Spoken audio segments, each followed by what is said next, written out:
Miss Marple and the Murderer in the Knitting Circle, Chapter 1. The thread gets tangled. The vicarage garden at St. Mary Mead glowed in the golden light of a perfectly temperate June afternoon.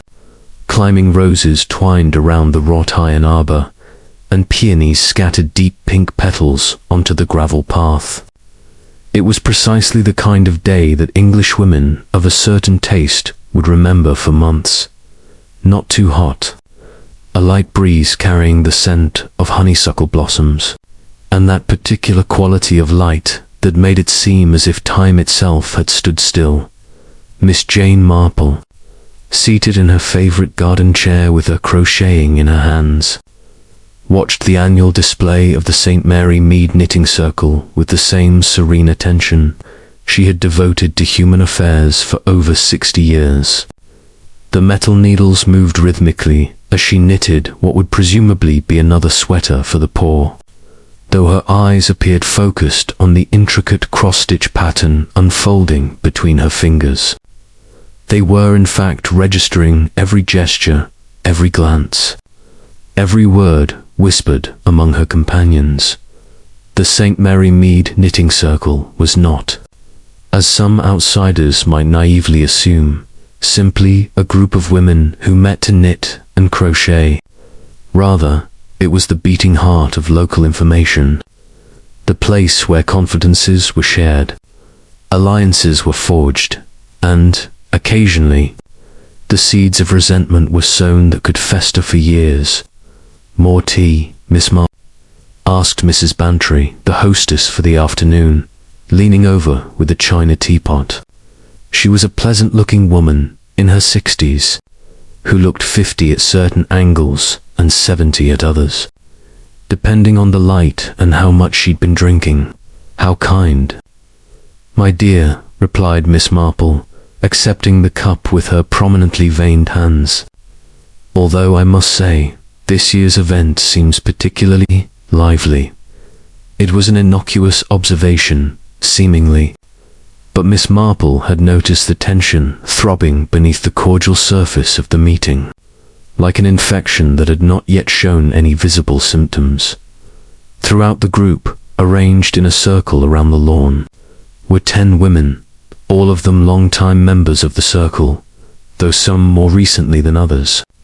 At the far end, in the shade of a centuries-old oak tree, stood Mrs. Helen Ashford, a 52-year-old woman with brown hair beginning to show streaks of grey.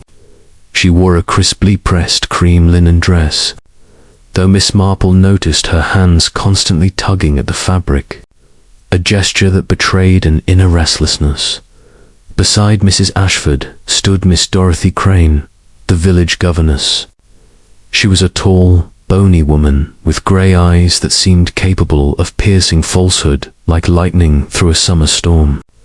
Dorothy worked with bright red wool, the stitches forming beneath her fingers with almost military precision.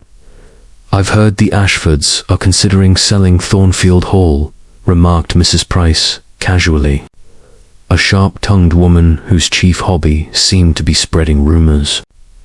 "What a shame. It's been in the family for—" "How long was it, Helen?" The question was launched like an arrow, seemingly innocent, but aimed straight at Mrs. Ashford's heart. She looked up from her work, and Miss Marple saw the muscles of her jaw tense almost imperceptibly. "Unfounded rumours, I'm afraid," replied Mrs. Ashford, her voice remaining perfectly steady. "Thornfield will remain our home." But Miss Marple saw something in his eyes, a kind of restrained despair, like that of someone standing on the edge of a cliff, pretending that the wind is not blowing. Mrs. Eleanor Hartley, a newcomer to the village of barely 3 years, who had made a considerable fortune from her late husband's inheritance, made a disdainful remark about the financial difficulties of certain local landowners. Her knitting was loose and uneven, marked by capricious color changes that suggested it was bought more for show than for any real purpose. Eleanor Hartley was exactly the kind of person Miss Marple had encountered countless times over the years, a woman whose newfound wealth had made her careless with the feelings of others. Unable to grasp that money was no shield against the consequences of cruelty, Mr. Marple noticed something else. When Eleanor spoke of the her eyes shifted to a specific point in the group. She was looking with an expression that seemed a mixture of satisfaction and something darker, at Mrs. Ashford, and then at a young man moving among the trees at the edge of the garden, Charles Ashford, the son of the family, a 24-year-old with the kind of good looks that made the mothers in the village both sigh and worry.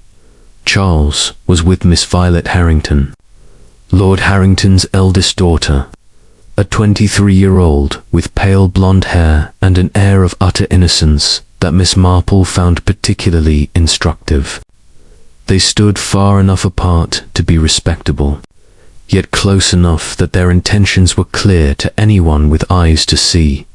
Miss Marple's work continued, stitch by stitch, row by row, while her mind worked in a similar way, weaving connections, identifying patterns, noticing how each thread connected to the others.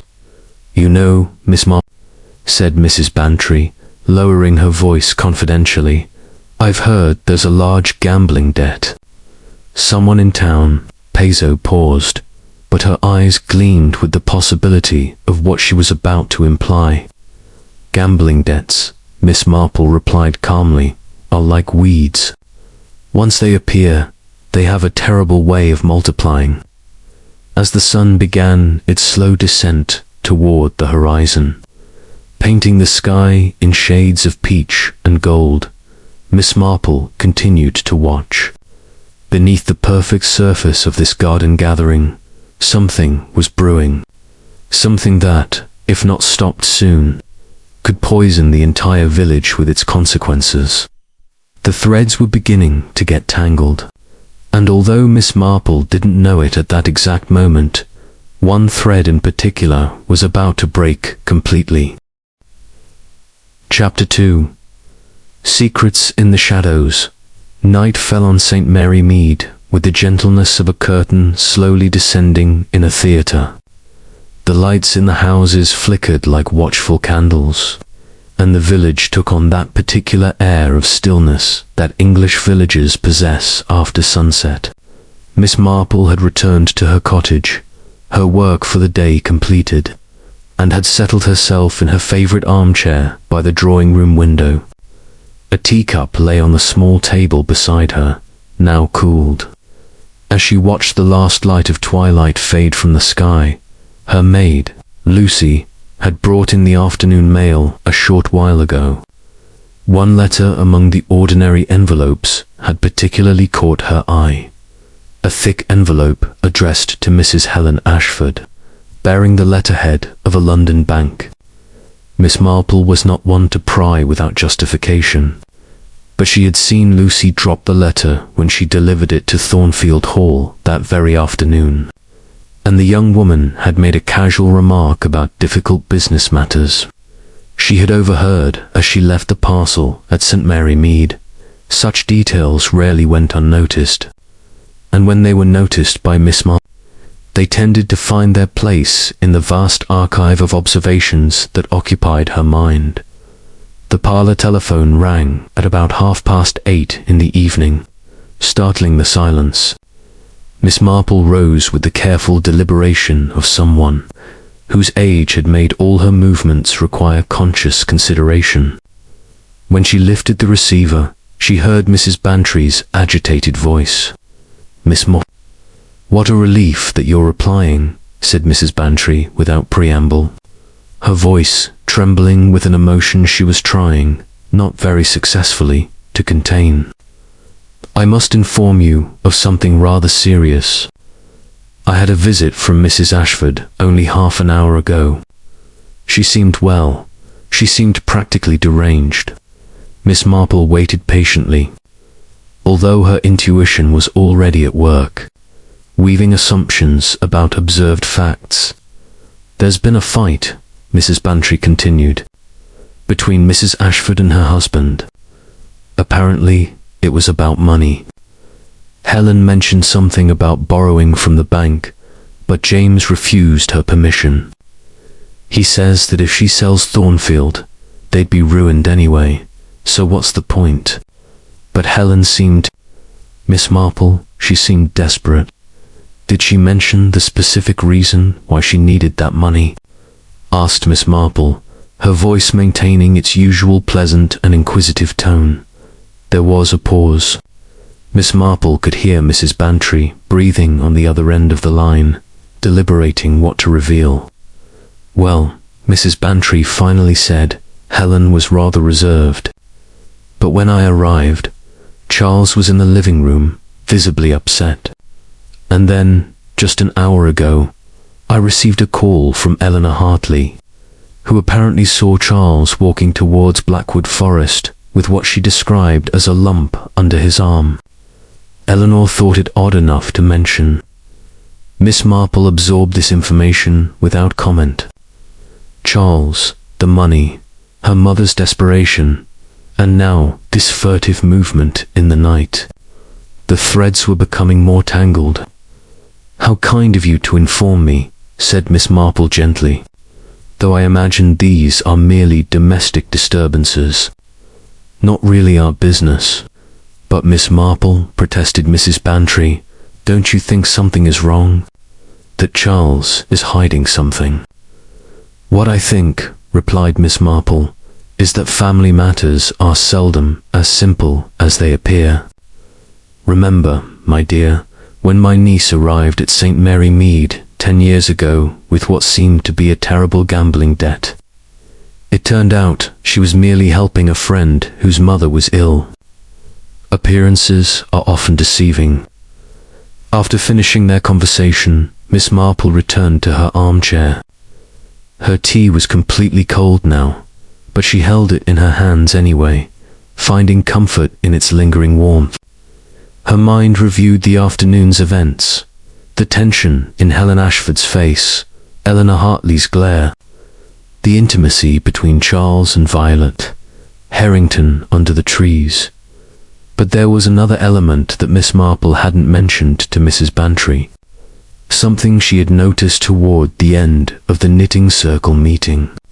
When Dorothy Crane had stood up to leave, her bag had fallen, scattering its contents across the lawn. Miss Marple, ever helpful, had bent down to gather the scattered items. In doing so, she had seen something the governess had evidently wanted to keep hidden. A small notebook, its pages filled with what appeared to be details of financial transactions, names, dates, amounts, and the name that appeared most frequently was James Ashford. Miss Marple knew that Dorothy Crane, in addition to being a governess, occasionally worked as an accountant for several families in the village. But what intrigued her was the way Dorothy had reacted when she retrieved the notebook from Miss Marple, a startled reaction that seemed disproportionate to a simple accounting ledger. Outside, in the outskirts of the village, the night was deep and silent. On the edge of Blackwood Forest, Charles Ashford walked along a path known only to locals, a package wrapped in dark paper clutched tightly to his chest. His thoughts were a whirlwind of panic and determination, though he didn't yet know that his stealthy movement had been observed, reported, and was now being considered by an old woman whose ability to read human character was as sharp as the knitting needles now, resting on Miss Marple's bedside table. Elsewhere in town, Dorothy Crane wrote by lamplight in her small room at the boarding house, her fingers trembling as she held her quill pen. There was something she should have said during the knitting circle, something she knew was important. But fear had silenced her then, as it did now. The money missing from James Ashford's books was no small sum, and the question that haunted her, the question that kept her awake at night, was, did his wife know? Meanwhile, at Thornfield Hall, Helen Ashford lay awake as well, staring at the ceiling of her dark room. Beside her, her husband slept restlessly, occasionally murmuring in his sleep. She knew about the debts. She knew about the creditors who had begun knocking at the door, and she knew, in a way that almost sickened her, that her son had done something to try to remedy the situation. The question that tormented her was, what exactly had she done? None of them knew on that quiet June night that before the week was out, their questions would find an answer, but it wouldn't be the one they expected. Chapter 3. The discovery the next morning dawned grey and threatening, as if the English sky had absorbed the anxiety that had hung over St. Mary Mead during the night. The clouds gathered in shades of lead and zinc, and there was a smell in the air that promised rain before noon. Miss Marple woke up around 7, as was her custom, and after having her morning tea, decided to take her daily walk around the village. Despite the threatening forecast, the village at that early hour had that particular quality of intimacy that all villagers possess before they fully awaken. The birds sang undisturbed, the curtains remained drawn in the windows of the houses, and the only sound was Miss Marple's footsteps on the cobblestones. She carried her umbrella, though she hadn't yet opened it, swinging it against her arm with the grace of someone who has walked these paths for decades. It was near Blackwood Forest where he saw him at first. It was nothing more than a bump among the ferns growing by the path, something that might easily have been overlooked by someone with less keen eyesight or a less alert mind. But Miss Marple stopped. Her umbrella lowered, and she leaned forward slightly, her eyes examining the object with the precision of an entomologist inspecting a rare specimen.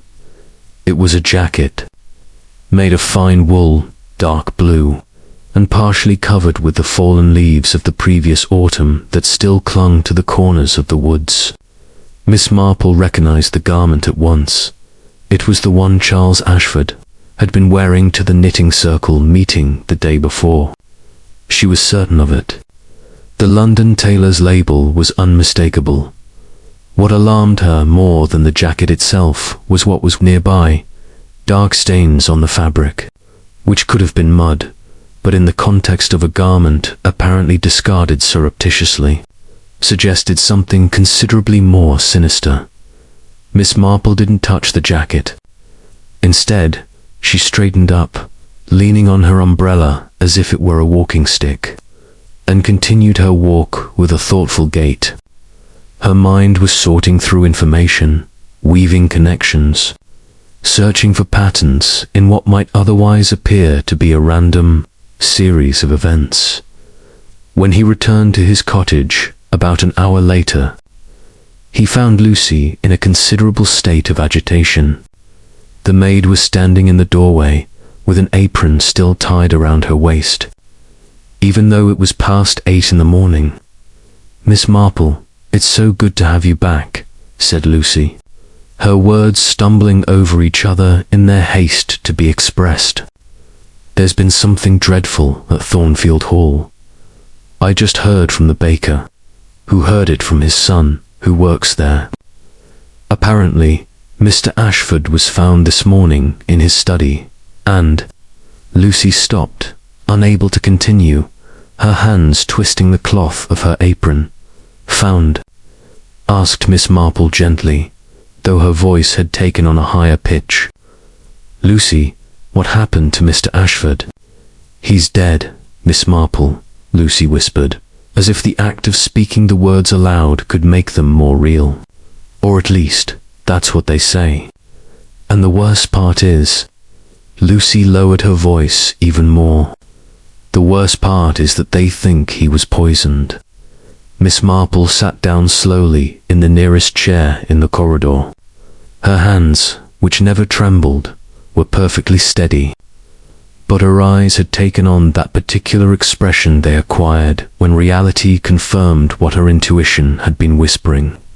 "Poisoned," she repeated, not as a question, but as a silent confirmation of something she had already grasped at a level. The rest of the village had not yet reached. By midday, St. Mary Mead was in a state of controlled shock. The police had arrived from the larger city, along with a wary-looking inspector named Inspector Graves. He was a middle-aged man, with that air of skepticism that police officers acquire after too many years of dealing with human nature at its less appealing. He had established his temporary headquarters at the local police station and had begun interviewing everyone who had been near the Ashford family in the past few days. Miss Marple, of course, was considered a potential witness, even though her only real connection to James Ashford had been the distant cordiality of someone who had lived in a small town for 60 years. Inspector Graves interviewed her at her cottage, sitting uncomfortably in her favorite chair, as if comfort was something one wasn't allowed to indulge in during a murder investigation. "So Mr. Ashford was at the knitting circle meeting yesterday," said the inspector, consulting his notes with a bored air. "Did you see him, Miss Marple?" "No, Inspector," she replied. "Mr. Ashford did not attend the meeting. It was purely for the ladies of the village. Although his son, Charles, was in the garden for part of the afternoon." The inspector looked up from his notes. Charles Ashford. What was he doing there? "I suppose he was visiting Miss Violet Harrington," replied Miss Marple in her usual casually observant tone. They were together under the trees for a good part of the afternoon when the inspector left. Almost 2 hours later, Miss Marple did something she rarely did. She lit a fire in the fireplace. Even though it was June and the night was mild, she needed time to think. She needed that calming ritual of the crackling fire to help her piece together the facts. She knew from those she could barely suspect: the jacket in the woods, the dark stains, Charles walking toward Blackwood at night with a package, Helen Ashford's despair, James's debts, and now this, the sudden death of the man whose insistence on not allowing his family to save themselves financially had apparently precipitated a chain of events none of them could have foreseen. Miss Marple knew the police would soon be searching for the jacket, and when they found it, suspicion would inevitably fall on Charles Ashford, the desperate young man whose mother was desperate, whose father stood in the way of her hopes.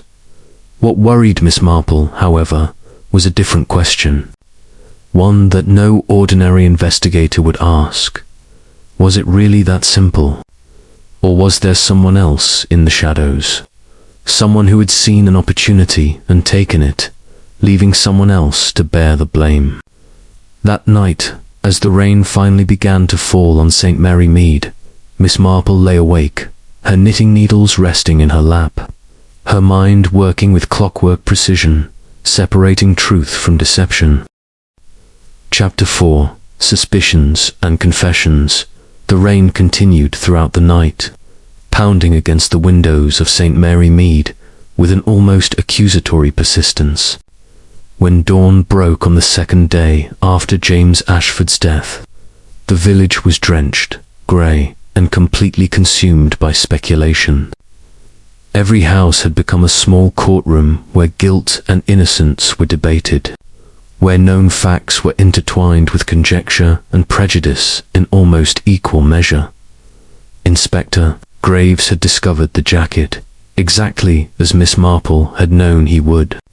A young police officer, searching in Blackwood Forest, had found it hanging from a low branch, as if someone had wanted it found, or perhaps abandoned it in a panic. The dark stains were quickly confirmed as blood, presumably Mr. Ashford's, and when the garment was traced, it was unequivocally identified as belonging to Charles Ashford. The young man was brought in for questioning early on the morning of the second day. Miss Marple, who had set out early in the hope of getting the town newspaper, which contained a more complete report of the case, saw him being led down the high street, his hands cuffed, his face ashen. What surprised Miss Marple was not that he had been arrested, but the expression on his face. It wasn't the guilty expression one might expect. It was something else, a mixture of resignation and relief, as if he had been expecting this, as if some part of him was almost grateful that it was finally over. That afternoon, as the village was buzzing with news of the arrest, Miss Marple received an unexpected visitor. Dorothy Crane, the governess, appeared at her door shortly after tea. She was visibly agitated, her usual composure eroded to reveal the frayed nerves beneath the surface.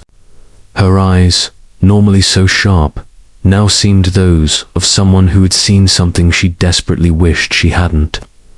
"Miss Marple," Dorothy said without preamble, entering the room when invited in. "I need to speak to someone, and I can't go to the police. Not yet. But you have always seemed to understand the complexities of human nature in a way that others don't." Miss Marple told Dorothy to sit down, and the governess did so, perched on the edge of the chair as if she were about to take off at any moment. "I've been keeping a secret," Dorothy continued, her hands twisting together in her lap. "A secret that could determine whether young Ashford is guilty or not. But revealing what I know would mean exposing others, people whose lives are already ruined." "Tell me," said Miss Marple gently, offering Dorothy a glass of water, which the governess declined with a shake of her head. Dorothy took a deep breath.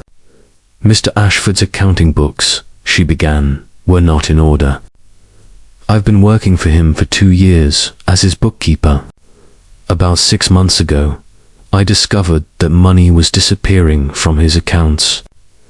Considerable amounts. At first, I thought perhaps it was a mistake in my calculations, but after checking multiple times, I realized that someone was stealing." "And who was that somebody?" asked Miss Marple. Dorothy hesitated, her eyes looking towards the window, as if the answer might be found in the raindrops that were still falling slowly. "That's what I didn't know for sure," he finally said, "but I had my suspicions. The theft was quite sophisticated, you understand. It wasn't the work of an amateur. The figures were carefully altered, fake deposits were created. It required someone who had full access to the financial records. And who else had that access?" asked Miss Marple. "Well," Dorothy said slowly, "James Ashford had access, of course.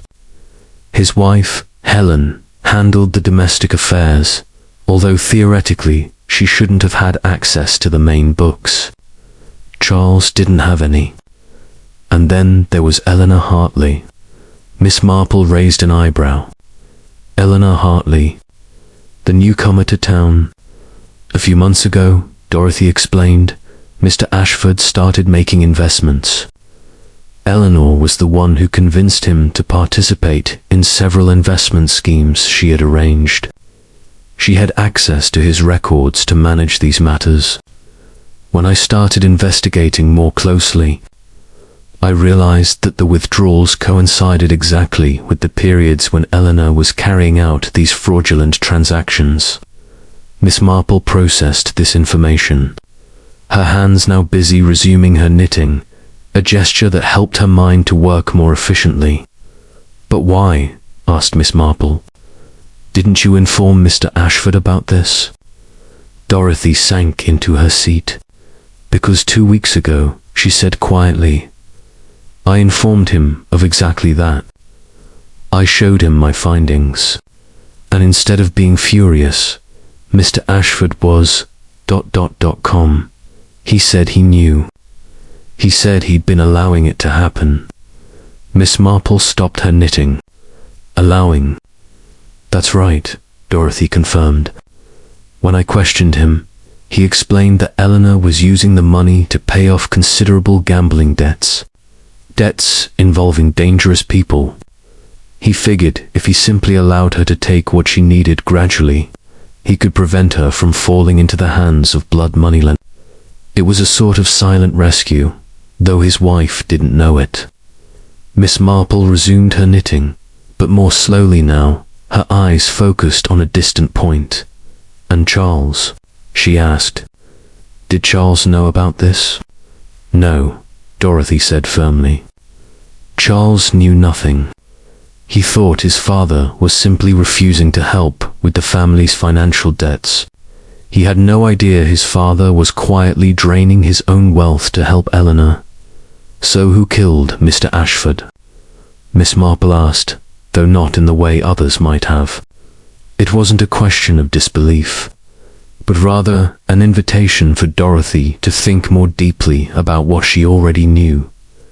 Dorothy stood abruptly and walked to the window. "I don't know for sure," she said, "but I know Charles didn't do it. I think when he went into the woods that night, it was to meet someone. Someone asked him to bring his blue jacket. Someone who knew it would be recognized, that it would be found. I think Charles is being framed for something he didn't do, and I'm not sure how to prove it without exposing this whole web of secrets and lies surrounding Mr. Ashford." When Dorothy left, Miss Marple remained alone with her thoughts and her work. The threads were beginning to reveal a more complex pattern than the one the police had assumed. There were motives she didn't yet fully understand, connections that were still unclear, but one thing was certain now. The truth wasn't the simple truth that Inspector Graves had begun to piece together. It was something considerably more complicated, darker, and possibly more dangerous than anyone at St. Mary Mead had imagined. Chapter 5. The cracks in the facade. Dorothy Crane's confession had left Miss Marple with more questions than answers, albeit of a different nature than the one the local police were pursuing. While Inspector Graves was building his case against Charles Ashford based on physical evidence and circumstance, Miss Marple was unraveling a completely different set of motivations that suggested a far more nuanced truth. That afternoon, after Dorothy had left, Miss Marple did something she rarely did. She wrote a note to Mrs. Bantry, requesting a private meeting. The reply arrived in less than an hour, accompanied by an invitation to tea at 3 o'clock.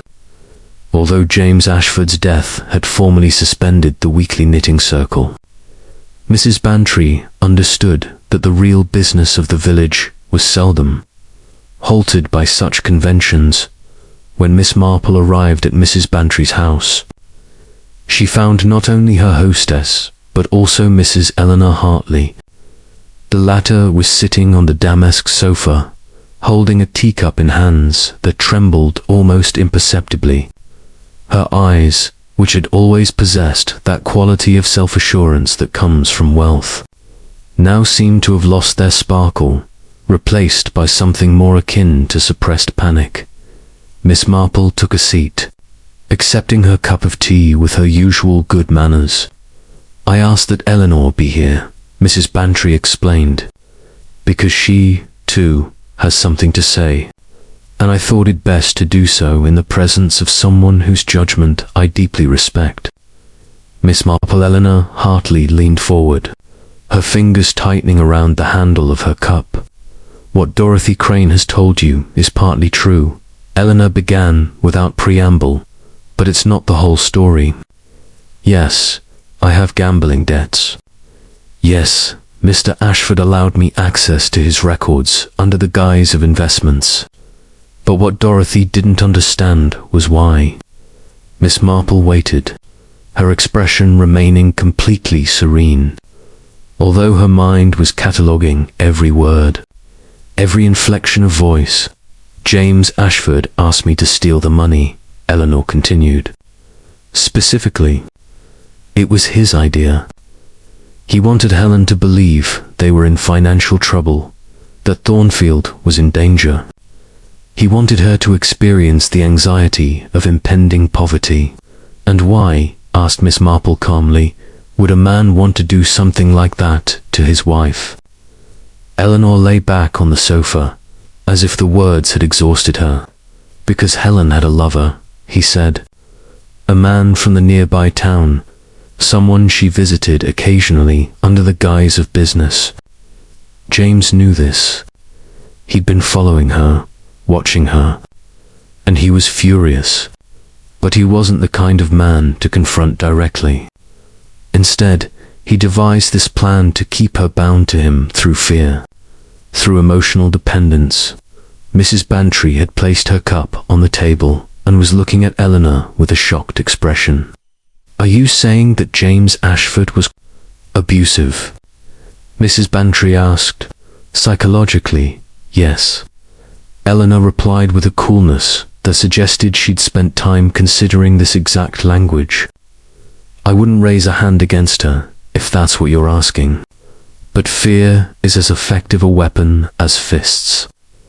Miss Marple remained silent, processing this new layer of complexity. The motivations were changing, expanding like circles of ink in water. And Charles? Asked Miss Marple. Did Charles know about the missing money? About his father's plan? Charles was completely in the dark, Eleanor confirmed. He genuinely believed his family was in financial trouble. And that drove him to do something desperate. What did Charles do? Asked Miss Marple, although she thought she already knew the answer. The night James was murdered, Eleanor said slowly, Charles went to Blackwood Forest because someone asked him to go. He received a note summoning him there. When he arrived, someone who was waiting for him hit him, knocked him unconscious, and then took his jacket. Charles didn't see who it was. When he woke up, the jacket was gone, and he was confused and scared. And how does he know this? Asked Miss Marple. Because, Eleanor said, Charles called me that night from a payphone. He was terrified. He didn't know what had happened to him. I don't know why he called me instead of his mother, except maybe he felt he couldn't tell his family, that maybe they would judge him. Miss Marple rose slowly and walked to the window. The rain had finally stopped, and the sky was showing the first signs of clearing. The village looked different in this new light. Less picturesque, more complicated, more dangerous. And where were you? Asked Miss Marple without turning around when James Ashford was poisoned. There was a long silence. At home, Eleanor finally replied, Alone. I have no proof of this. I have no alibi. And Helen Ashford? Asked Miss Marple. Where was she? Also at home, Eleanor said. Although, double quotes, but what? Pressed Miss Marple. Although I'm not absolutely certain, Eleanor continued slowly, I think she knew what James was doing. I think she knew about the money, about the plan. And I think she was furious. Not just because he was manipulating her, but because he was using Eleanor and Eleanor's gambling debts as a tool to control her. Mrs. Bantry also got up and walked towards Miss Marple. What are you saying? She asked, her voice barely a whisper. Are you saying that Helen Ashford killed her husband? I'm not saying anything yet, replied Miss Marple, still gazing at the village spread out before her. But I think what we have discovered is that the Ashford family's life was a theatre of manipulation. And in such circumstances, Miss Bantry, it is frequently difficult to distinguish between victim and perpetrator, because often everyone is a little of both. When Miss Marple returned to her cottage that afternoon, her mind was working with an intensity she had rarely experienced. The threads of the story were coming together, but not in the way the police had assumed. What troubled her? What kept her pondering as night fell over the town? Was a fundamental question. Who, among all these complicated people, all these victims of James Ashford's manipulation, had decided that the only solution was to take his life? And more disturbingly, were they all complicit in the act, consciously or unconsciously? Chapter 6. The Hidden Truth. The following afternoon, Miss Marple received a visit that surprised her, though, in hindsight, she should have expected it. Mrs. Helen Ashford arrived at her cottage around 4 o'clock, as daylight was beginning its slow descent into twilight. She wore a veil over her face, though not in the traditional mourning fashion. It seemed more like a shield against the eyes of the townspeople, which were undoubtedly following her every move. Miss Marple, Helen said without preamble, once Lucy had left them alone with the door closed, I need to tell you the truth. Not because of the police, not to save Charles, but because if I don't, I think I'll go mad under the weight of it. Miss Marple indicated a seat, but Helen remained standing, walking towards the fireplace as if the fire, though not lit, could offer her some warmth. I knew about the money, Helen began, her voice barely more than a whisper. James told me 3 months ago. He explained his plan to keep me under control through the fear of financial ruin. He said he was doing it because he knew I'd been seeing someone else, as if that justified his cruelty. Miss Marple waited patiently. She knew that what she was about to hear was crucial. I am not proud of my actions, Helen continued. The man I was visiting was someone with whom I had shared a first love many years ago. When he came to town, the temptation was overwhelming. It wasn't just romance, Miss Marple. It was remembering who I was before I became Mrs. James Ashford. It was remembering when I had dreams and possibilities. Helen turned to face Miss Marple directly. But what I discovered was that James didn't just know about him. James had been blackmailing him. He threatened to publish letters, to ruin his reputation, to destroy his marriage too, if he didn't stop contacting me. That's when I understood my husband's true nature. He wasn't simply jealous. He was an emotional predator who reveled in control. And what did you do? Asked Miss Marple gently. I threatened to poison him, Helen said bluntly. I told him straight up. I told him that if he didn't stop the blackmail, if he didn't let my lover go in peace, I would find a way to end his life. It was a moment of pure fury, Miss Marple. It wasn't a calculated threat. It was the eruption of a woman who had finally reached her breaking point. Helen slumped into a chair, as if the act of confessing the truth had drained her of all energy.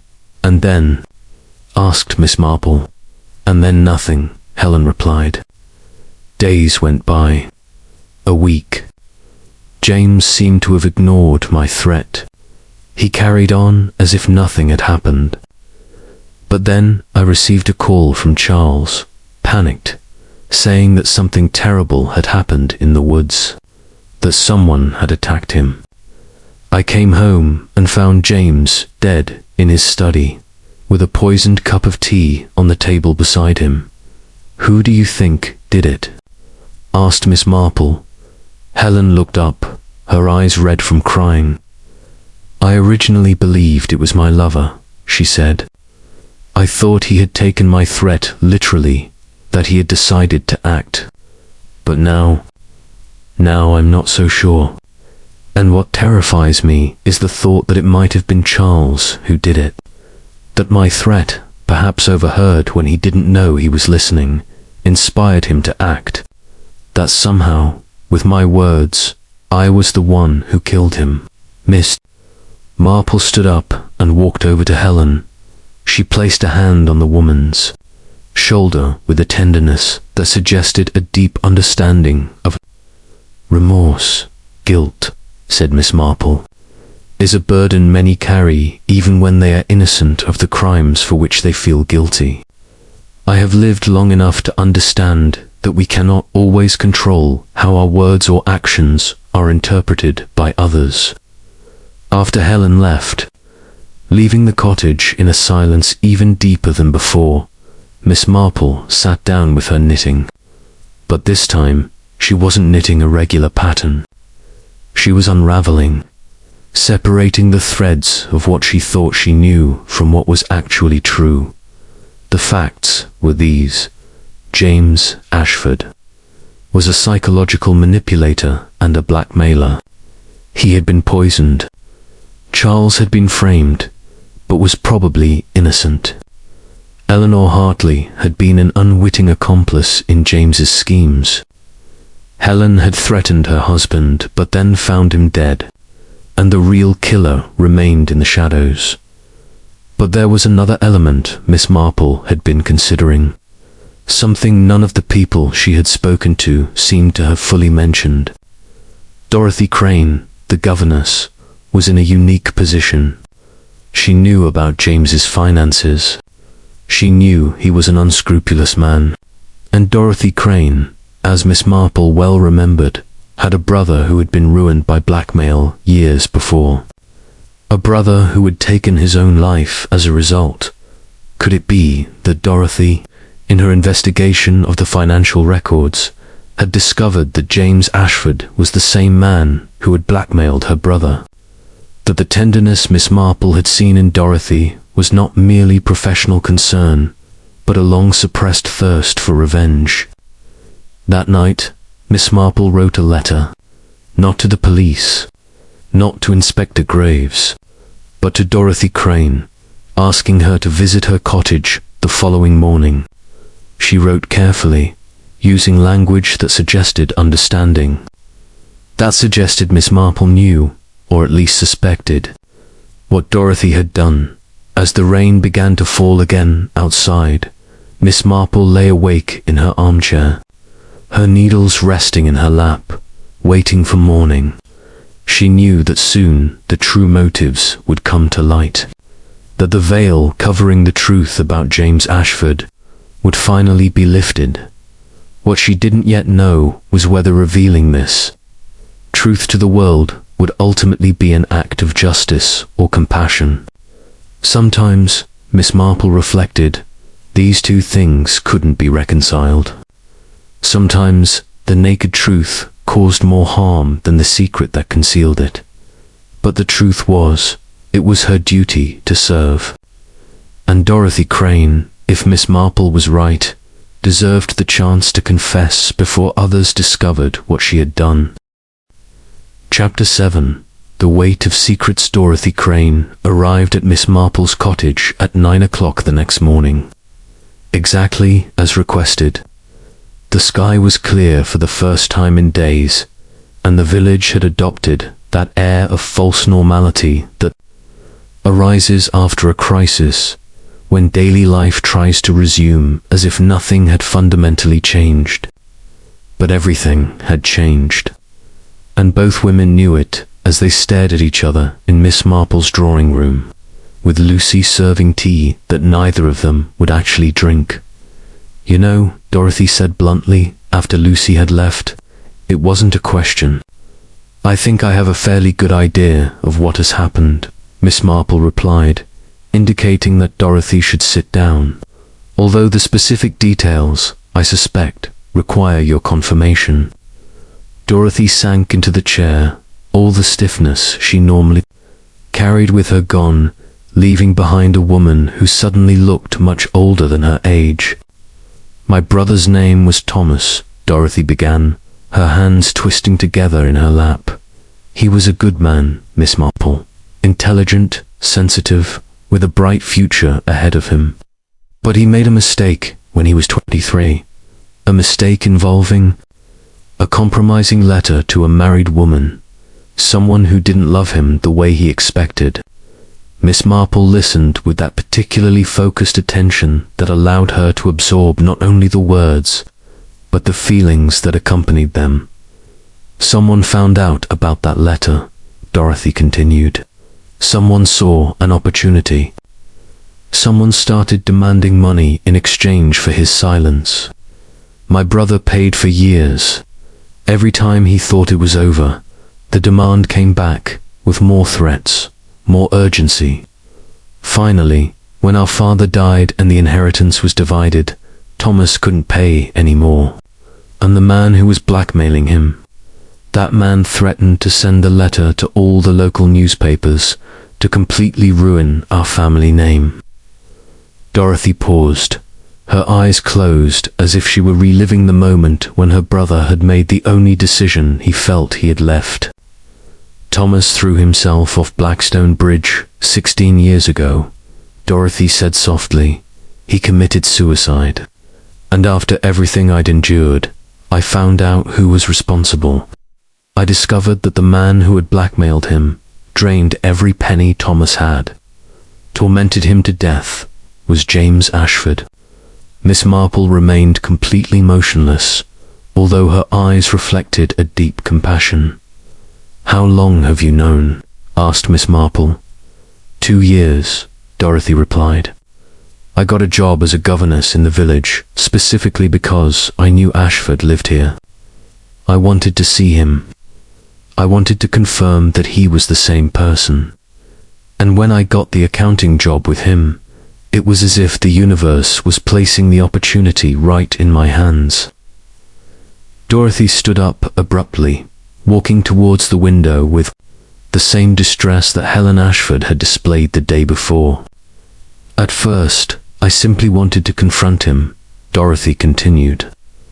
I wanted him to know what he had done, to understand that his actions had destroyed a life, that his cruelty had resulted in a man's death.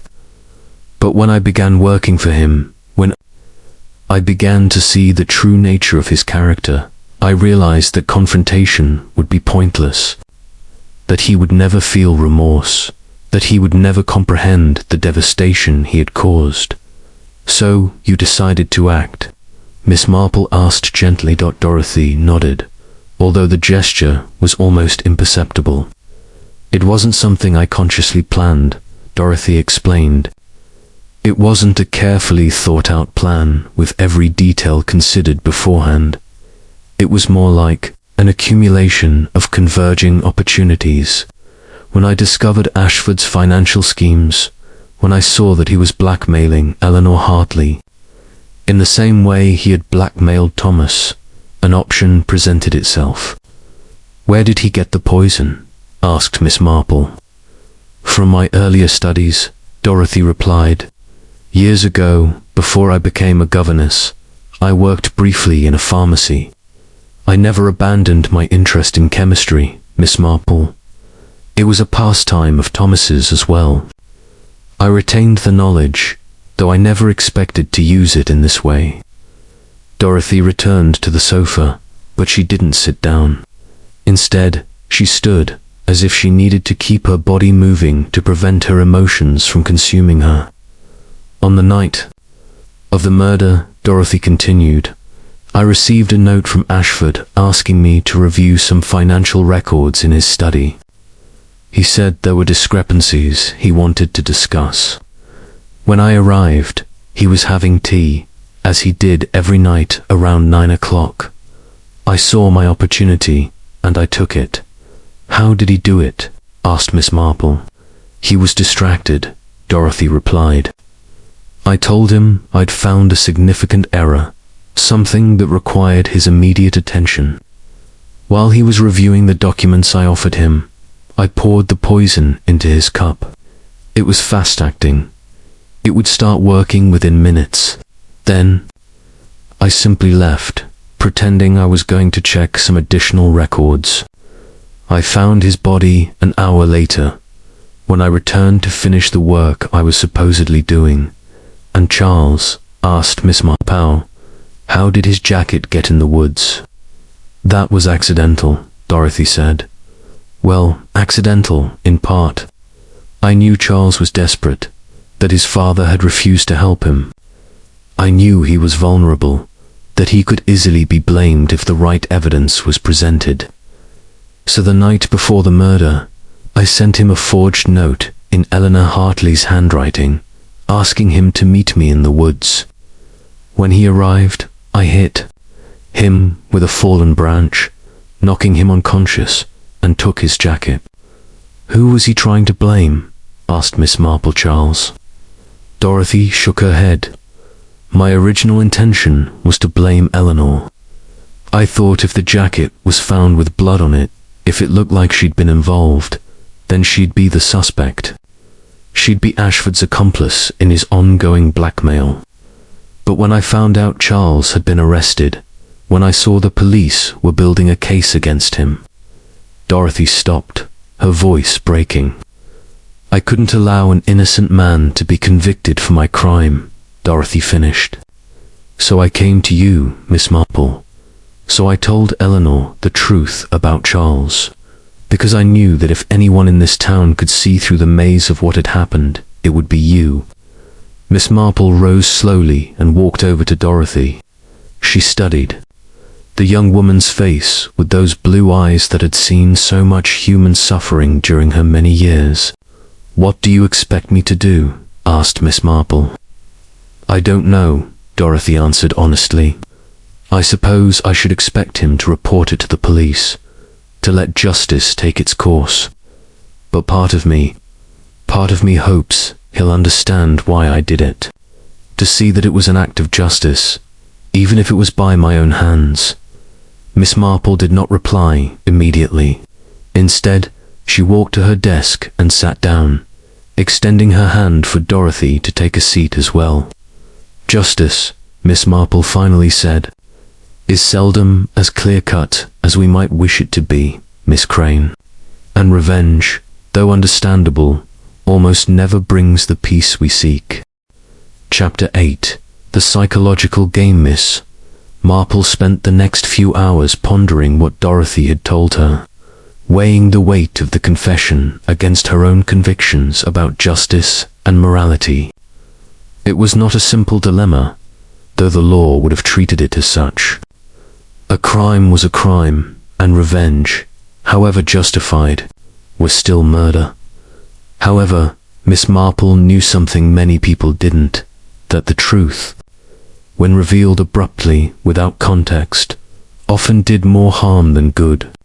And in this particular case, revealing Dorothy's guilt would mean not only sending a righteous woman to prison for a crime motivated by legitimate grief, but also allowing an innocent man to be convicted of something he hadn't done at 3 o'clock in the afternoon.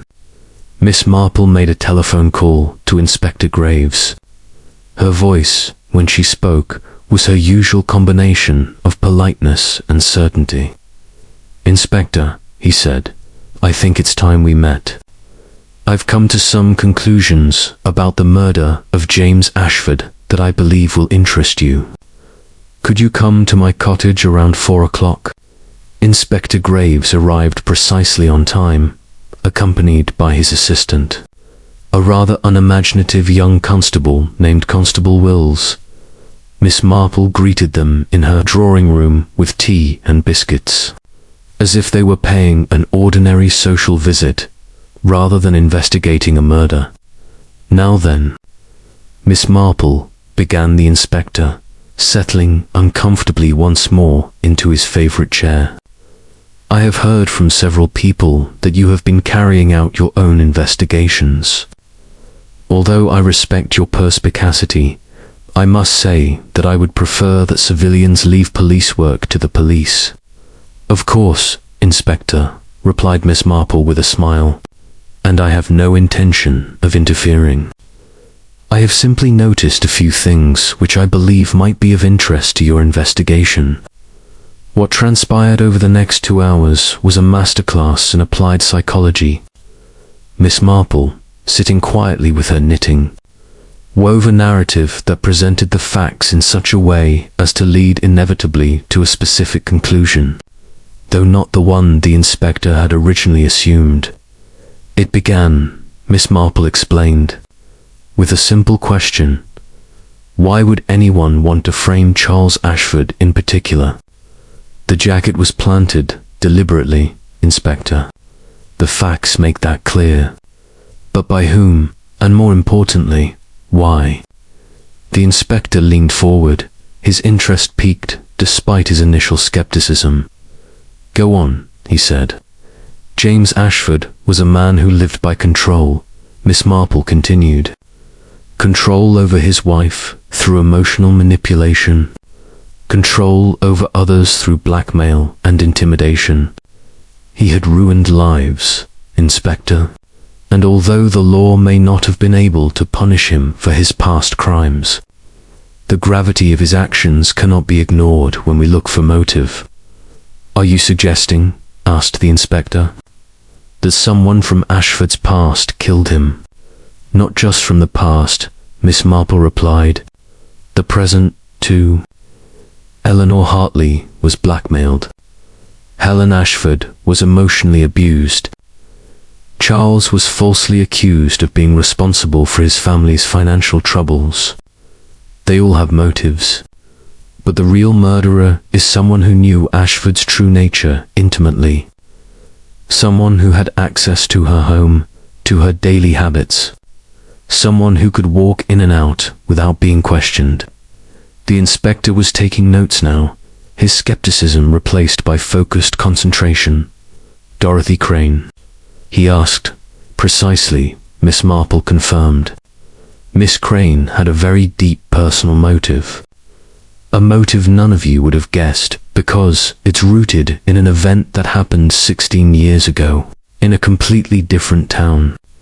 Her brother was blackmailed by Ashford. Her brother died as a result. Miss Crane came to this town specifically to confront Ashford, though not originally with the intention of killing him. How can you be sure of this? Asked the inspector. Because, said Miss Marple, Miss Crane confided in me only a few hours ago. But more importantly, Inspector, because it is the only explanation that reconciles all the conflicting facts. Charles could not have murdered his father because he was unconscious in the woods at the time of the murder. His jacket was deliberately planted. And the only person who had both motive and opportunity, both access and knowledge, is Dorothy Crane. The inspector leaned back in his seat, his expression revealing that he was processing this new information. And why? Asked the inspector. Would she come to confess to you instead of the police? Because he knew I would understand, Miss Marple replied simply. Because he knew I would see not only the crime, but the poetic justice in it. And because, Inspector, he hoped that perhaps I could intercede on his behalf. The inspector stood up abruptly, walking to the window with the same agitation that so many other people had shown in Miss Marple's cottage. I cannot allow a confession to a civilian to nullify a murder, he finally said, no matter how much sympathy I may have for their motivations.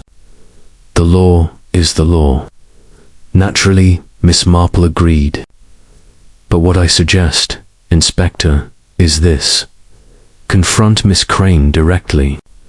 Present her with the facts we've discussed. Observe her reaction. And then, let her make the choice she's already begun to make. What choice? Asked the inspector. The choice, Miss Marple replied gently, is between living with his secret or living with the consequences of revealing it. I believe that when he is confronted with the reality that Charles Ashford is being unjustly accused, when he is confronted with the fact that his silence is allowing the injustice to continue, he will make the right choice. What happened next was exactly what Miss Marple had anticipated.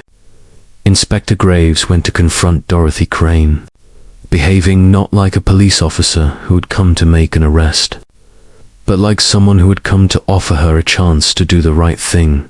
And when Dorothy was taken to the police station 2 hours later, it wasn't because she had been caught, but because she had chosen to confess completely, explaining every detail of her crime to the inspector with a precision that left little to guesswork. Charles Ashford was released that night, his name cleared, though not before the true nature of his father was revealed to the town. The news that James Ashford had been a long-time blackmailer, who had caused the death of an innocent man 16 years earlier, transformed the town's perception of what had happened. sitting in her armchair that evening, reflected on the power of truth and the complexities of justice. She had solved the mystery, though not in the way the police had hoped. She had saved an innocent man from conviction, though at the cost of another life destroyed. But sometimes, Miss Marple thought as she continued her knitting tirelessly, that was the best thing to do, not perfection, but the least possible harm in a fundamentally imperfect world. Chapter 9. The Consequences of Knowledge. Following days passed in that peculiar state that follows any major crisis in a small town. Superficial life continued. Shops opened and closed. Children went to school. The mail arrived on time. But beneath the surface, like an underwater current, there was a fundamental change in the way Mary Mead saw itself. The knitting circle did not meet for 2 weeks. No one had said so explicitly, but there seemed to be an unspoken agreement that the circumstances were too raw, too recent, too painful to allow for the kind of intimacy that normally characterized those meetings. The women of the village occasionally met at the haberdashery or the doctor's office, but their conversations were markedly different from what they had been, more formal, more cautious, as if each were aware that her words might be interpreted in ways she had not anticipated. Miss Marple, however, received an invitation from Eleanor Hartley for tea. The newcomer to the village, now considered to some extent a victim of James Ashford's machinations, seemed desperate for genuine human connection. When Miss Marple arrived at the house Eleanor had rented, she found the woman thinner than she had been, her eyes showing signs of sleepless nights and days of troubled thought. The hands that had poured the tea were trembling slightly. "How kind of you to come," said Eleanor, though her voice lacked its former confidence. "I've been thinking about many things, Miss Marple, and I've come to some rather uncomfortable conclusions about my own character." Miss Marple accepted the cup with her usual good manners, allowing Eleanor to continue in her own time. "When Eleanor asked me to steal from James," Eleanor continued, "I didn't question her motives. I was simply grateful that someone was offering a solution to my debt problems.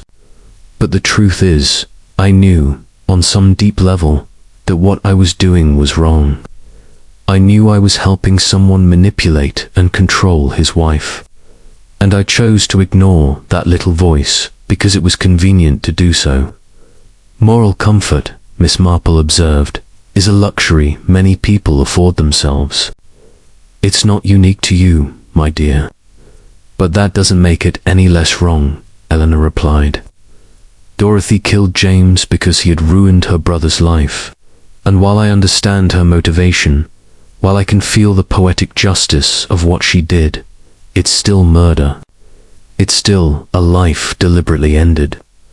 "How do we justify that, Miss Marple?" Miss Marple placed her cup on the saucer with careful precision. "We don't justify it," he finally said. "We understand it, yes. We can see how particular circumstances led to particular actions. But justification would imply that it was okay. And I don't believe there is anything right about taking the life of another human being, no matter how deserved it may seem." "So how do we live with this?" Eleanor asked. "How do we continue to exist in a town where we know a murderous woman is on trial, where we know the dark details of everyone's lives around us? How do we remain ignorant after having seen the truth?" "We don't remain ignorant," Miss Marple replied with the calmness that characterized her wisdom. "But we learn to bear what we know. It's part of the price of living, my dear. The longer we live, the more uncomfortable truths we accumulate. The alternative is to remain in perpetual childhood, which is its own form of death." As Eleanor pondered this, Miss Marple questioned her own guilt. She had manipulated events to elicit a confession from Dorothy, not out of a desire for legal justice, but for a more subtle balance. She had used her understanding of human nature as a tool, weaving a narrative that led Eleanor to doubt, prompted the inspector to ask deeper questions, and ultimately led Dorothy to choose voluntary confession over escape. Was she justified in doing so? Or was she just as manipulative in her own way as James Ashford had been in his, only operating from motivations that were considered nobler? After Eleanor left, Miss Marple remained alone in the house, gazing out. The window at the village spread out in the afternoon sun. Eleanor's roses grew beautifully in the garden, perfectly tended, each petal exactly where it should be. But Miss Marple knew that beneath that perfection lay constant struggle, disease, pests, the perpetual battle against nature to maintain order. Society was similar, he thought. Constant work was needed to maintain civilization, to prevent the worst impulses of human nature from running rampant. And sometimes, in the process of maintaining that order, the hands of those who maintained it inevitably became stained. It was the following day that Miss Marple received a visit from Helen Ashford. The widow was wearing appropriate morning clothes, although Miss Marple noticed that beneath them there was a kind of freedom that had not been present before. "I've come to thank you," Helen said without preamble, "although I probably shouldn't be thankful at all. You've revealed that my husband was a depraved criminal, that he manipulated those he should have loved, that he destroyed lives to satisfy his own sadistic needs. But still, I'm grateful." "And why is that?" asked Miss Marple. "Because now I know the truth," Helen replied. "Because now I understand that his cruelty wasn't a reflection of some deficiency in me. Because now I'm free of him in a way I never was while he was alive. Death isn't a bad thing in all circumstances, Miss Marple. Sometimes it's a release." "And what will he do now?" asked Miss Marple. "I'm going to sell Thornfield Hall," Helen said. "I'm going to take what's left of the money and live in the city. I'm going to see the man I loved, even if it's late. I'm going to live a life that's truly my own, not one defined by fear or obligation." "That sounds wise," said Miss Marple. When Helen left, Miss Marple reflected on how one crime, however terrible, had created the circumstances for multiple liberation. Charles was free from unjust suspicion. Helen was free from an abusive marriage. Eleanor had the opportunity to examine her own motivations and change her course. Even Dorothy, though facing prison, seemed to have a kind of peace she hadn't had while carrying the secret of her revenge. Legal justice, Miss Marple knew, would require Dorothy to be punished. The trial would be in a few weeks, and a conviction was virtually certain. But among Miss Marple's carefully guarded papers were the letters that explained the full context. The death of Thomas Crane, the cruelty of James Ashford, the chain of events that had led to this point. These would be shared with the judge, with the lawyers, with those whose final decisions would shape Dorothy's fate. The truth was more complicated than any legal verdict could ever express. And while Miss Marple couldn't change the law, she could ensure that the whole truth was heard, that understanding contextualized guilt, and that mercy was at least considered alongside retribution. That evening, as twilight faded over the hills surrounding St. Mary Mead, Miss Marple finally resumed her crocheting. The garment she had been gradually creating during these weeks of crisis was almost finished. Just a few more stitches, and it would be complete. Like many things in life, Miss Marple thought, solved mysteries seldom ended in the way one expected. But sometimes, if you were lucky, they ended in a way that allowed most of those involved to find something resembling peace. Chapter 10. The Trial and Its Echoes. Dorothy Crane's trial was held in the courthouse, 15 miles from St. Mary Mead. The day was grey and windy, as if the weather itself were in mourning for what was to come. Miss Marple attended, though she was not called to testify. Her role had been unofficial. Her influence wielded from the shadows of her cottage, through quiet conversation and subtly guided observations, seated in the public gallery. Her knitting in her lap, as always, Miss Marple watched as the facts of the case were presented to the court. The prosecuting attorney was meticulous, presenting the poisoning as a calculated act of premeditation. He presented the evidence, the chemical purchase records, the notes Dorothy had kept about James Ashford's behavior, the documented confessions. But it was the defense attorney, a young man with a keen sense of systemic injustice, who provided the context that Miss Marple had so carefully documented.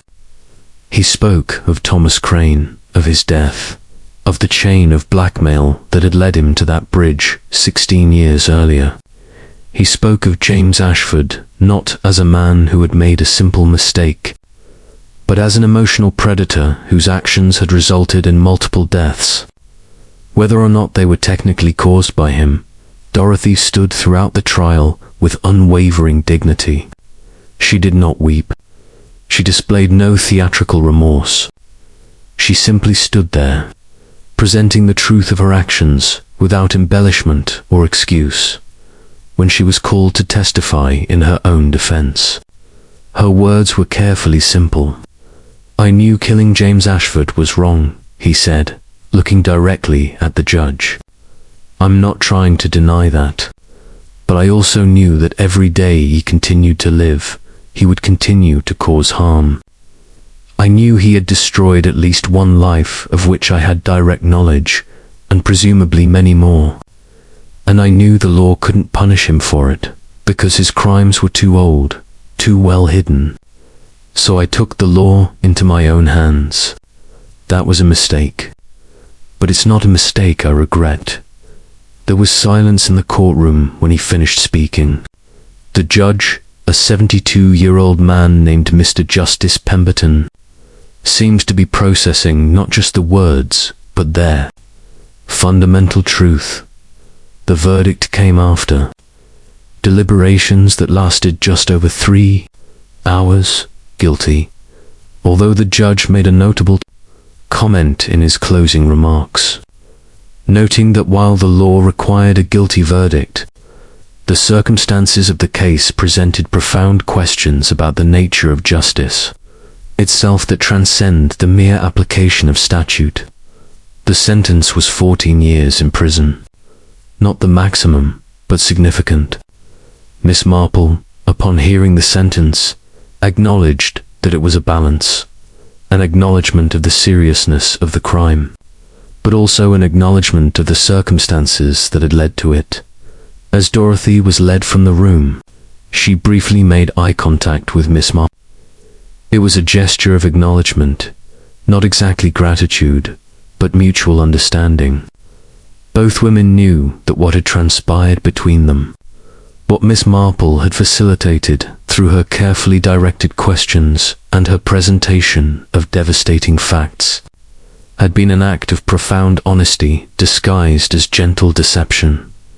The journey back to St. Mary Mead was uneventful. Miss Marple travelled alone, with her thoughts and her knitting for company. When she arrived in the village, she discovered an unexpected event awaiting her. The knitting circle had decided to resume. The meeting took place at the vicarage. As usual, though with several changes in the group. Eleanor Hartley attended, but she seemed less like the wealthy, arrogant woman she had been, and more like someone who had learned humility through the revelation of her own complicity. Helen Ashford did not attend. She was busy making arrangements for the sale of Thornfield Hall. Her absence was noted but not commented on. "It's strange," Mrs. Price observed as she adjusted the red wool yarn she was working with. "How a place can seem completely different after you've seen the truth about it." "Places don't change," Miss Marple replied gently. "Only our perception of them does. And that is, in many ways, more interesting than if the place itself had been transformed. The conversation at the meeting was noticeably deeper than those of previous weeks. Perhaps it was because everyone had been touched by recent events, or perhaps because the revelation of secrets in others had made them aware of their own buried secrets, their own unwitting complicity in the larger drama of communal life. "Do you think Dorothy will ever be freed?" asked Mrs. Bantry, working on a particularly intricate knitting pattern. "Possibly," replied Miss Marple. "With good behavior, she may be freed in 8 or 9 years. She is still a young woman. She will have the opportunity to live a different life after her years of punishment are over." "Punishment?" Mrs. Price asked with a touch of sharpness. "Or simply the price of crime?" "Both," replied Miss Marple. "The law does not always distinguish between the two, although modern psychologists might argue that it should." That evening, when Miss Marple returned to her cottage, Lucy prepared a warm bath and a cup of hot milk with honey for her. The maid had noticed that her employer seemed more tired than usual, as if the events of the past few weeks had drained more than just physical energy. "Are you all right, Miss Marple?" asked Lucy with that solicitous concern that characterized her loyalty.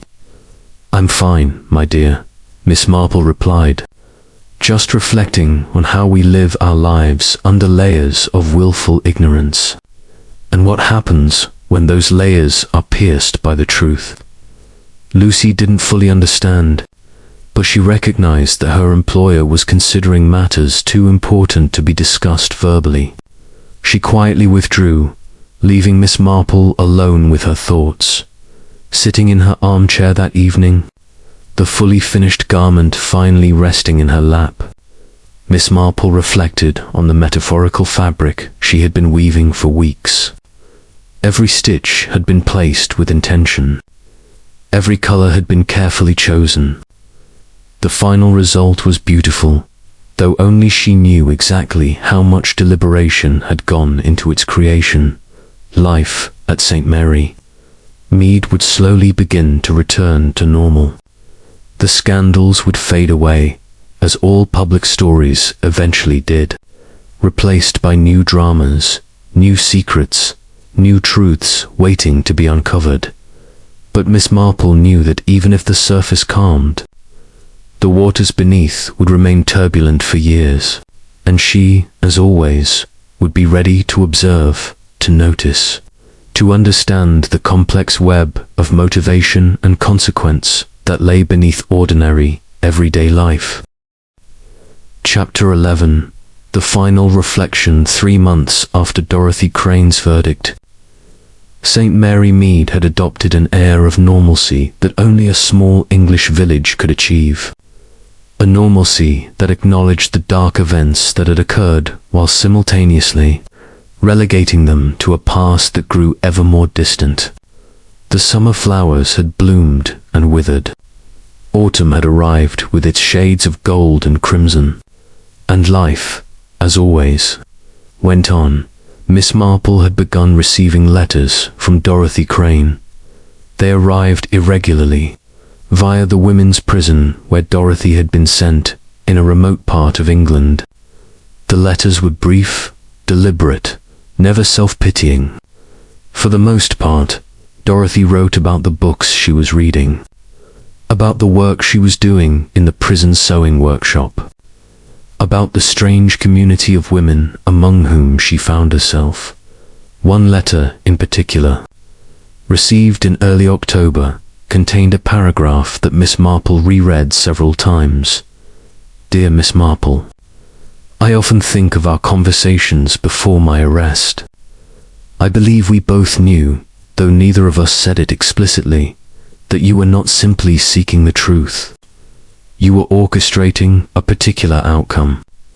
I should be furious with you for manipulating me into a confession that could have been avoided.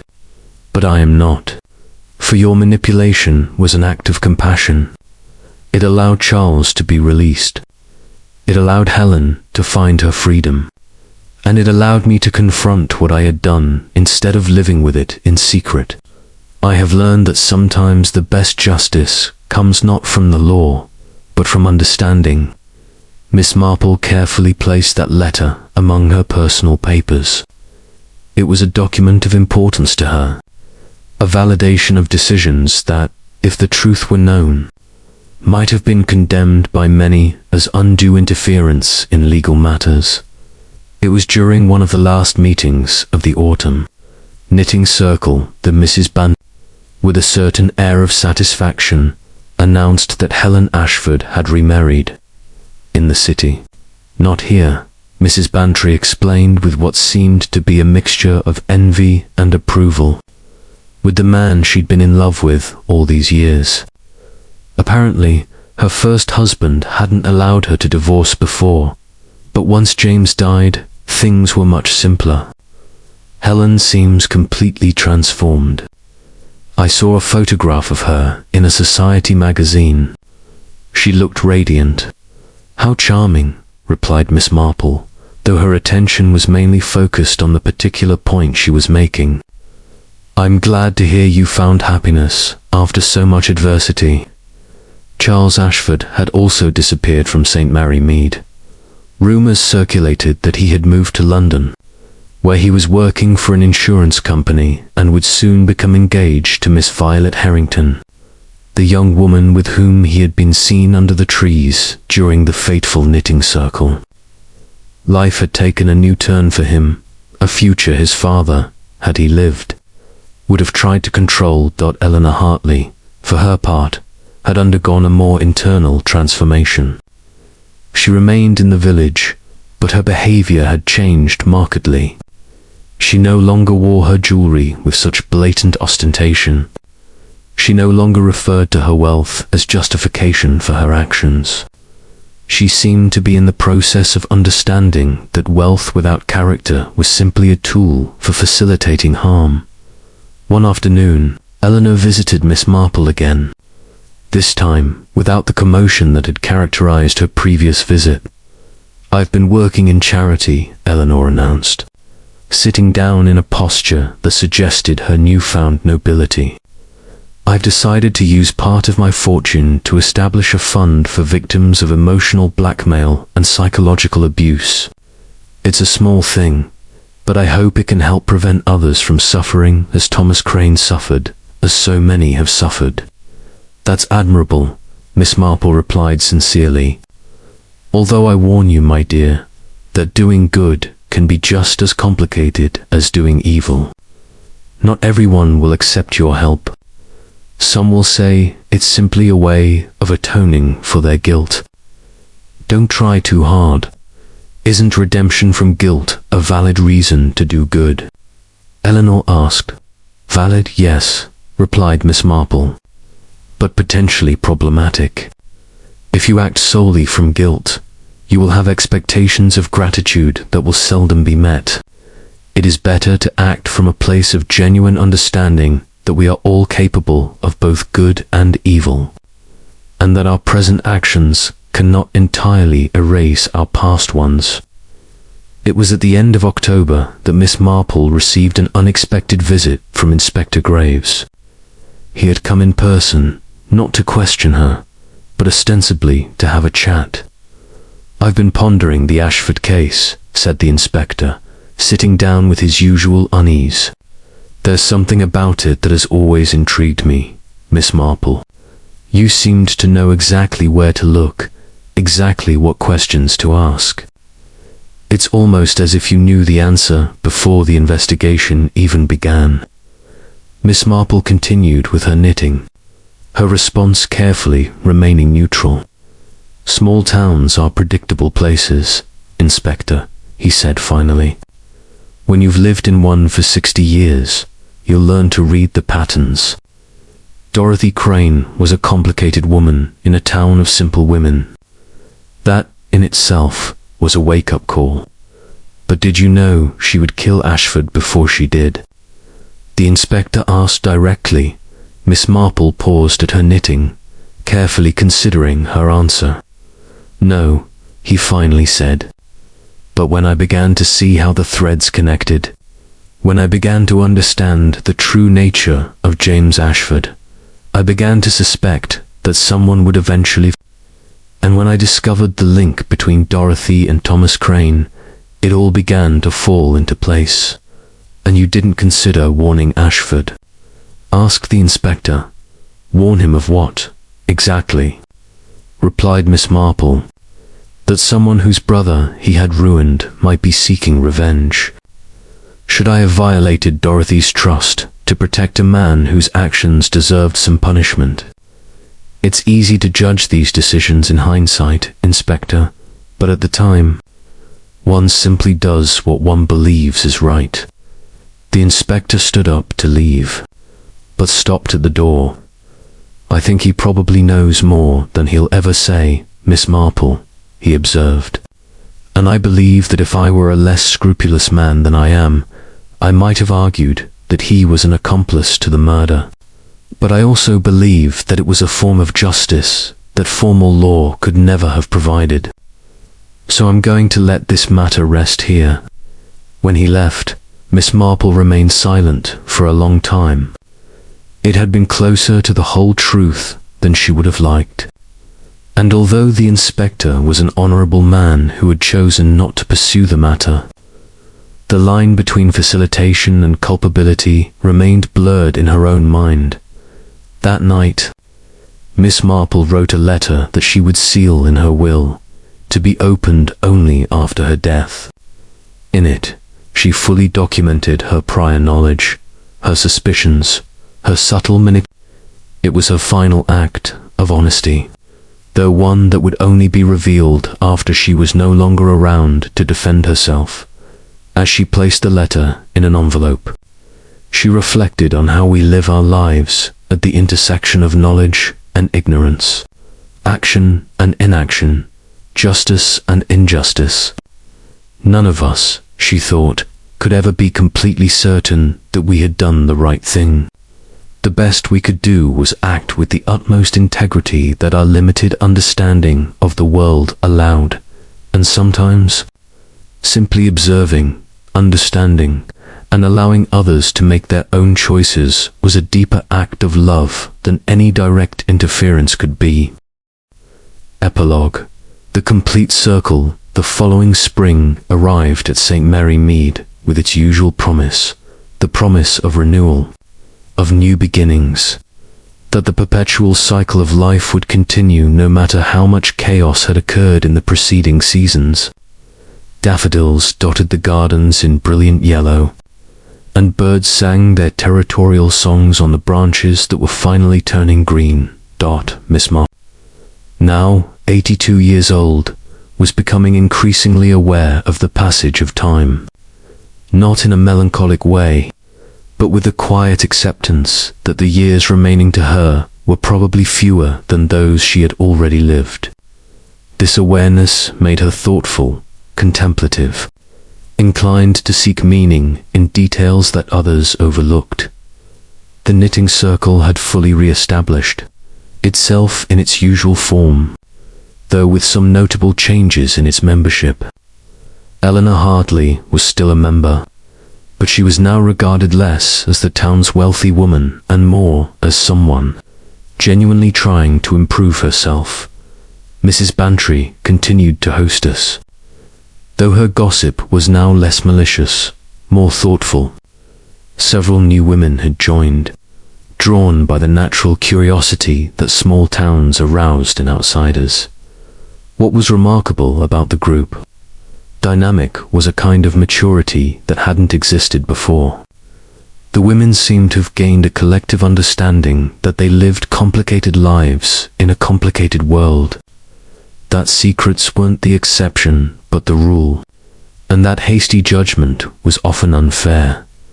One afternoon, during the May knitting circle, the conversation turned to Dorothy Crane, something that had been carefully avoided for months. "I read in the newspaper," said Mrs. Price, now visibly older herself, "that Dorothy has received a recommendation for parole. It seems she will be released in about a year, with good behavior.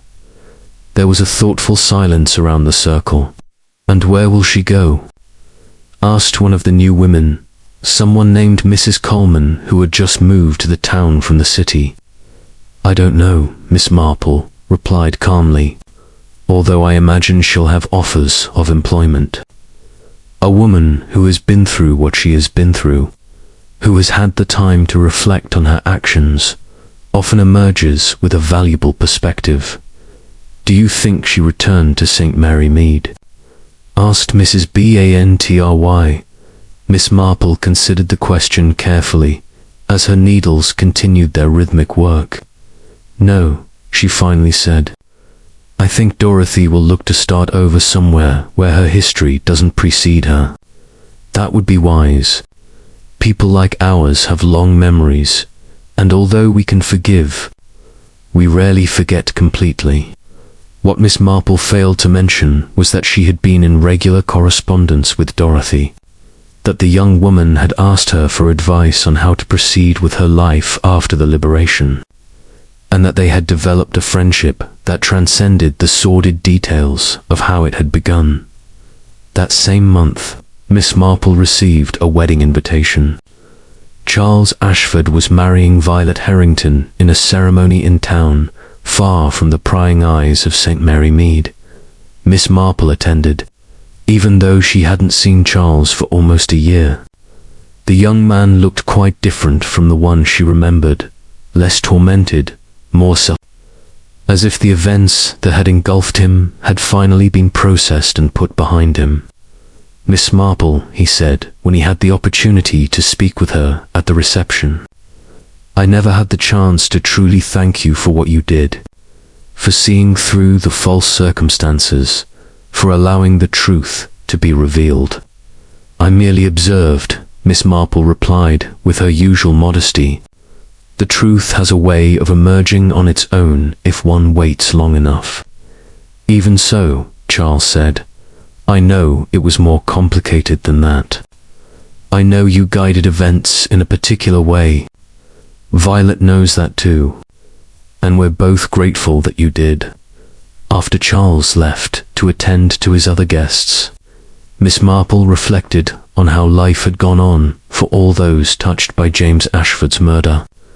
Charles was starting a new life, one that would not be defined by his father's dark machinations. Helen was in the city, living the kind of life she had longed for years.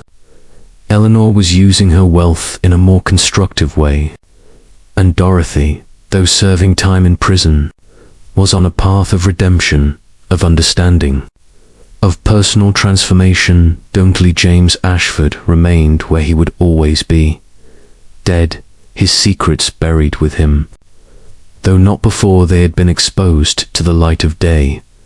When Miss Marple returned to St. Mary Mead after the wedding, she found a surprise waiting for her.